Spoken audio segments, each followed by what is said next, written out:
Hello, welcome to another edition of the SG WrestleCast. I'm in the car again. I just got out of work. It's 1 a.m. I'm very tired, but I want to squeeze out a review for you guys to kind of get things going here. I'm hoping to make 3 separate videos this week on one review, which is this one preview, and then one sort of just general the happenings of what's going on in WWE, and more specifically, that's going to be about the Daniel Bryan situation, and everything, because I feel like I need to make a video on that, and also some other things too. So NXT TakeOver, Unstoppable. I watched the preview, I watched the show.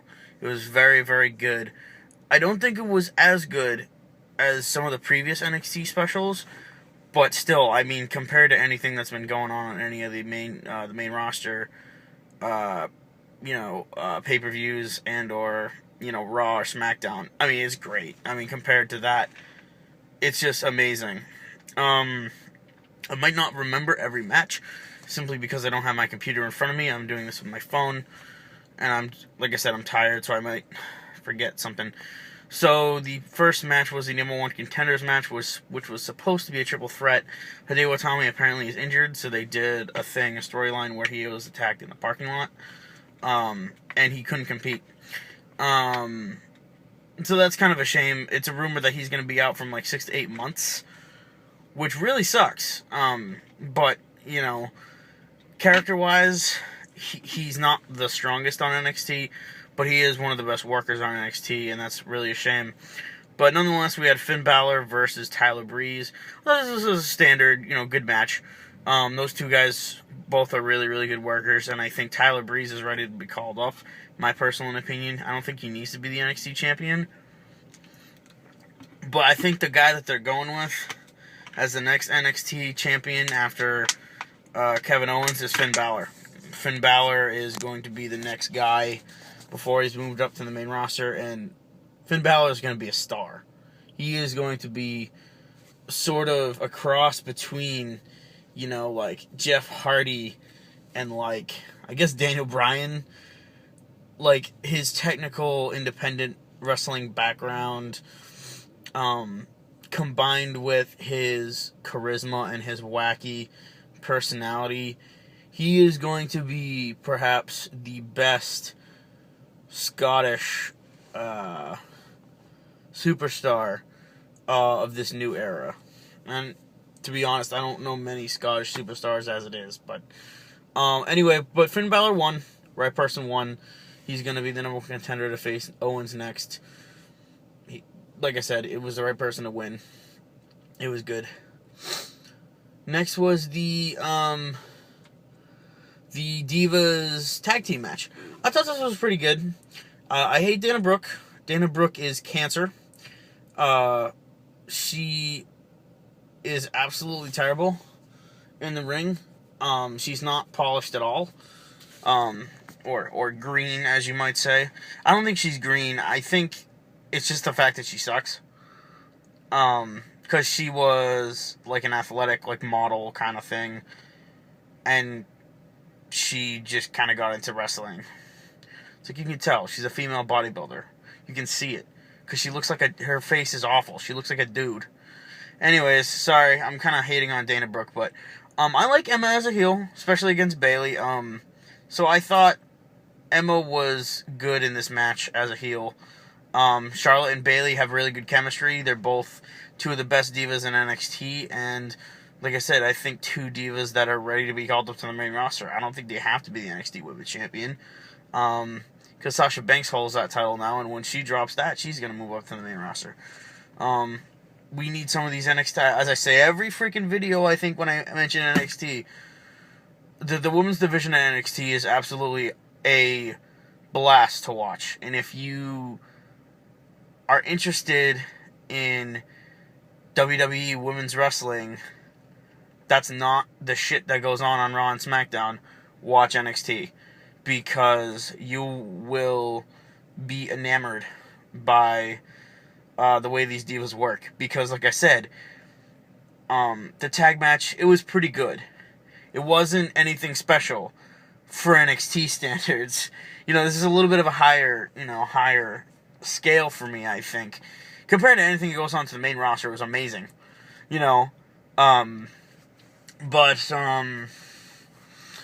Charlotte and Bayley got the win, because Charlotte gave Emma the natural selection for the pinfall victory. So yeah, pretty good match. I think that the Emma Bayley match is going to be excellent. I don't know really where Charlotte fits in. Like I said, I think Charlotte's going to be called up pretty soon. She better be. Next match was Baron Corbin versus Rhino. I don't remember much about this match other than the fact that it was just lots of it was definitely a lot of sort of Smash Mouth style, not necessarily technical prowess by either guy. Baron Corbin got the win. I think he got the win. I think they could have given the match a little bit longer. The match could have gone on a little bit longer. But besides that, I thought the match was actually pretty good. I mean, considering, I thought it was actually really, really good. Considering Baron Corbin and Rhino haven't worked together yet, and Rhino is solely in NXT to get guys over, and that's what I like about it. I hope they could do another match, though, because I feel like there were some things that you could bring out some potential that wasn't necessarily there. That didn't necessarily show up in this last one. So yeah, all in all, I was happy about that. Like I said, a lot of these matches were just kind of run-of-the-mill matches for NXT. But NXT matches are so much better than the main roster matches that there's no comparison. So by main roster comparisons, they're excellent matches. They're just NXT normal. Which is why I say, this special wasn't as good as some other NXT specials, but it was still damn good. Next, we have the tag title match. Enzo and Cass versus Blake and Murphy. I don't know how long they're going to run this feud.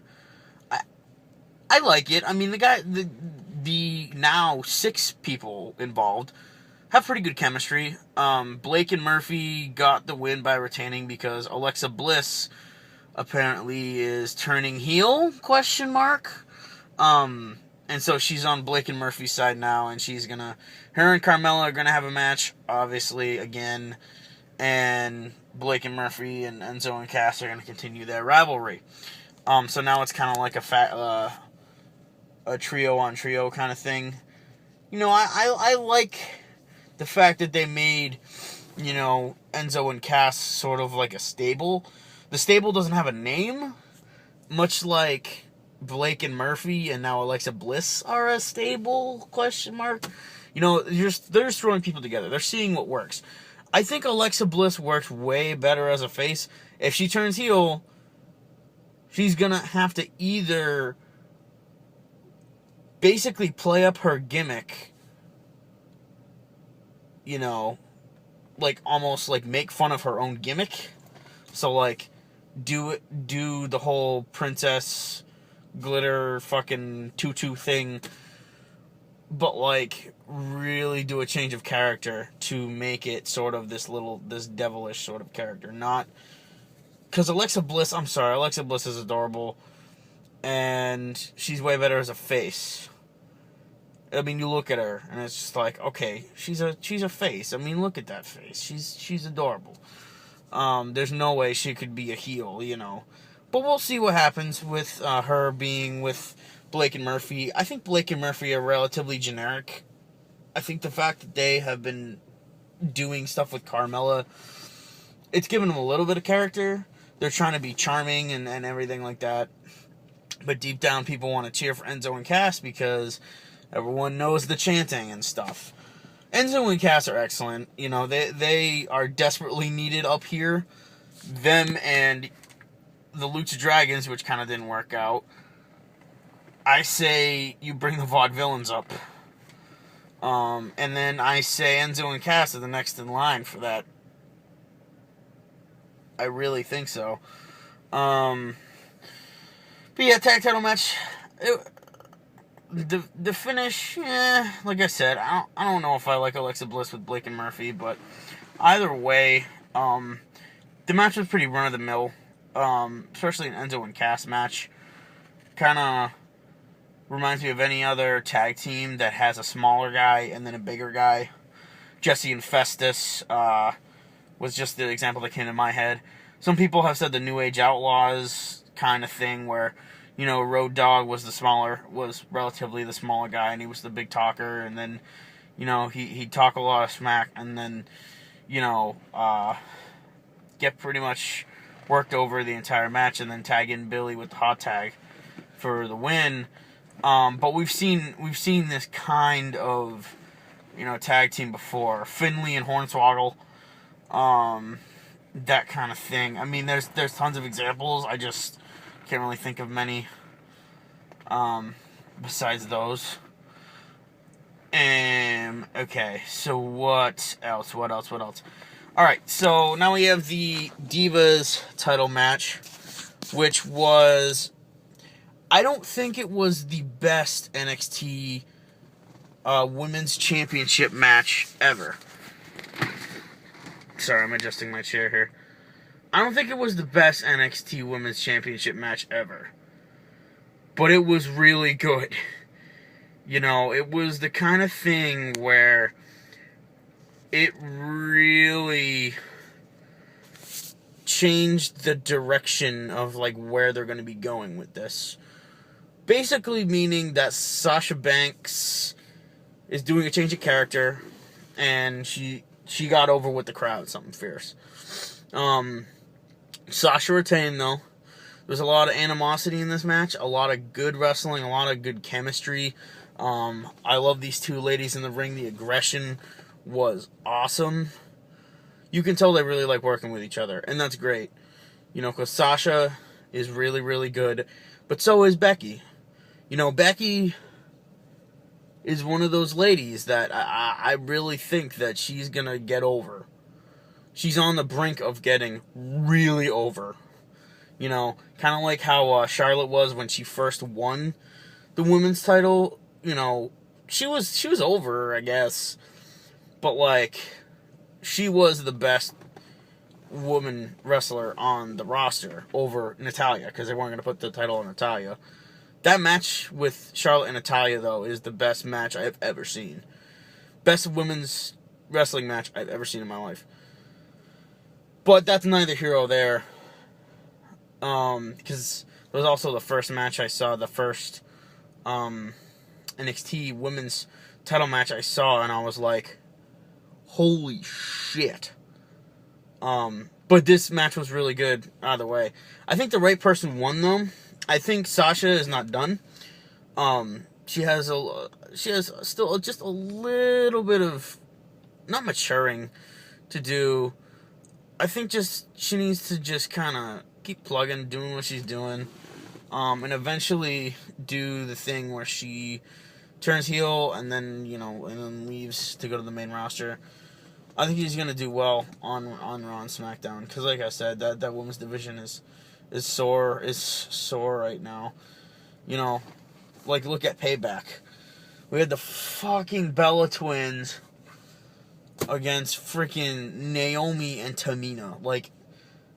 For a Divas match, that's pathetic. God, AJ Lee come out of retirement and Paige come back from filming that movie. Jesus Christ. Alright, so the women's title match was pretty good. Really quickly, the main event, Kevin Owens versus Sami Zayn, number 2, the second match in what's probably gonna be a 3-part sort of thing, but Sami's hurt, and we can tell he's hurt because he fucked up his shoulder against John Cena, and they're trying to play it off like Owens gave him the injury first, and Cena made it worse, and whatever the fuck. Honestly, the main event wasn't the best main event in the world. I think Owens is great. I love Owens. And Sami Zayn, I didn't really get... I kind of get where they were going with, because Sami Zayn was doing, like, sort of like the rage thing, where he was just working over Owens, like, for 85% of the match. And I was like, what the fuck is going on? And all of a sudden, Owens just gives him one powerbomb, gives him the pop-up powerbomb on the apron. Same thing he did to him on the night he won the title. And, man... There's a lot about Kevin Owens, the pacing of his matches, and the psychology he uses in the ring, and just like his body language and stuff reminds me so much of Lesnar. You know, he could be getting worked over the entire match, and then give Sammy one move, and give credit to Sammy too. Sammy sold that shit. They sold it like he was unconscious, blah blah blah. But Owens wasn't done. Owens was out to kill Sami Zayn. And so, Regal comes in the ring, tries to stop Owens. Owens tries to give Sammy a chair shot, and then some strange music hits. And nonetheless, Owens retained, because there was a DQ finish with interference. But some unknown music hits, and I'm like, what's this? Holy shit. Here comes Samoa Joe. I lost my shit. Because Samoa Joe, I have really never seen at all in the ring. And I'm being completely honest. Samoa Joe is probably the most popular guy that I have heard of. From being in ROH and TNA and everything. He is probably the most popular wrestler that everyone, like I said, I know who he is. I know, you know, like, the first time I heard about him was on the CM Punk DVD about, you know, how they used to do the 60-minute matches and whatever in ROH and stuff. But, my point is that I know exactly who Samoa Joe is. I have never seen him do anything in the ring. It's just me, you know, because I watch WWE, and the only people that I saw on the internet do some independent stuff and ROH stuff was, like, you know, Daniel Bryan and, like, Luke Harper, you know, what's his face, Dean Ambrose, you know,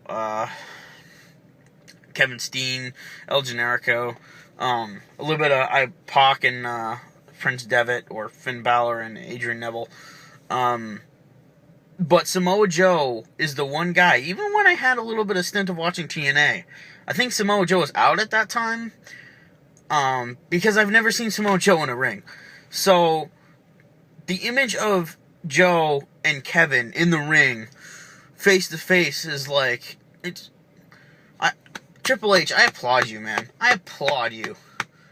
This is, because what he's doing, basically, is taking all these guys that have already worked together in the past, around the world together, and he's putting them on a worldwide network, you know, worldwide company, the WWE. The biggest stage for wrestling, if you will. So yeah, guys, that's what I thought of NXT TakeOver Unstoppable. I think the twist in the main event was awesome.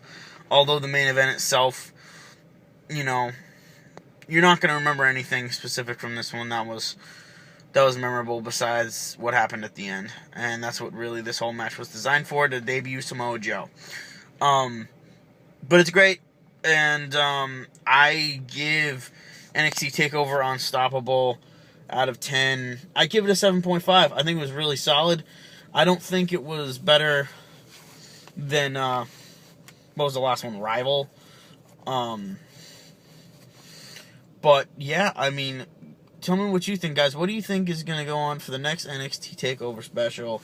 Who do you think is coming up to the main roster and all that? What do you think of Kevin Owens facing John Cena at Elimination Chamber? I am going to go apeshit over that. And that's going to be my next video, my preview for Elimination Chamber. So thank you guys for watching, and I will see you in the next episode of the SG WrestleCast. Everyone have a good day.